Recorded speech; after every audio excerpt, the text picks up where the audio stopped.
conegut que la Monyos fa referència a una dona que es va convertir en el personatge més popular i estimat de les Rambles. Aquesta història va passar aquí.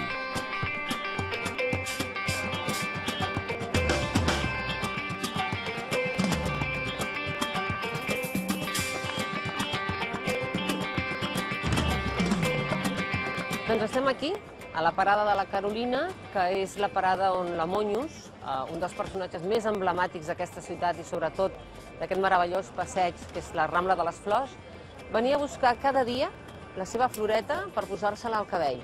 Per això li deien la Monyos de les Rambles, i amb els clavallets adornava els seus cabells.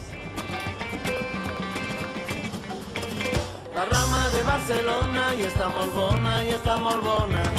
La rama de Barcelona i està molt bona, i està molt bona. Doncs aquest és el carrer Hospital, és el carrer on diuen que ella feia un trajecte bastant rutinari. Llavis vermells i un vestidet tot Ho viru. explica la cançó del Rudi Ventura, que deia carrer Hospital, plaça Padró, tracatrà. Soleta veien passejar la Monyos. En arribar a la boqueria ella comprava Aleshores, aquest tracatrà era la forma d'ella de caminar, que era un caminar una mica nerviós, saps? Tac. un cató de l'anspiropos vas. Perquè, clar, la història me l'explica la meva mare de petita. Quan jo ja soc gran, ja soc actriu, i ja bastant joveneta començo a pensar quin personatge per la pantalla gran, quin personatge per la pantalla gran. I mira, finalment la vaig portar a la pantalla gran. Mira qué tengo para ti. Es preciosa, Carolina. El personatge de la seva indumentària estrafolària, el seu aspecte, ja saps, la cara pintada, exagerada i tal, comença a sorgir la llegenda al voltant del perquè de la seva bogeria, no? I es diu que embogeix per amor i perquè li roben una filla.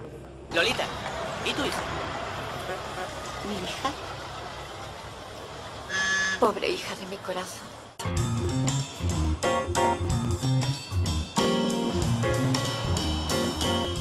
Doncs aquest és el carrer Carrera, on he situat gran part de la història de la Monyos. Per què? Perquè ella venia sovint aquí, al bar La Puda, i li demanava al propietari d'aquell moment, el Miquelet, posa'm un cafetet, que sens dubte mai pagava.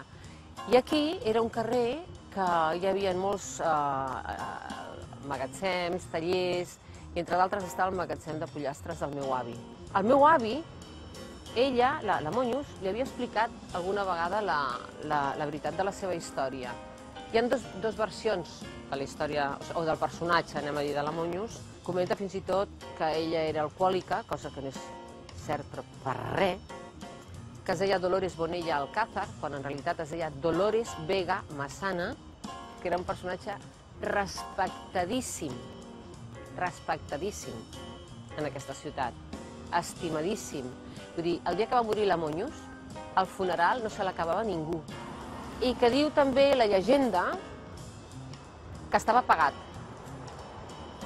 perquè la història diu que qui la va embarassar va ser un noi de família bona, un aristòcrata. I a mi se m'ha donat algun nom, però no ho penso dir, perquè no es pot dir si no està del tot comprovat. Se volvió loca por amor. ¿El amor te vuelve loca? Claro. Una hermosa flor para la flor más hermosa de la ciudad. Tot virulat, la Monyos, carrer Hospital, plaça Padró. Soleta veien passejar la És Monyos. impossible pensar en la Monyos sense vincular-la a les Rambles. O sigui, tots dos són un sol personatge. L'un i l'altre es complementen absolutament, Rambles i Monyos. Aquí la tenim al Museu de Cera, que està al final mateix de les Rambles. I d'aquí ve, doncs, per tot això que hem explicat, la coneguda frase, la popular frase que diu: ets més famosa o més famós que la Monyos. Immortal i per sempre immortal.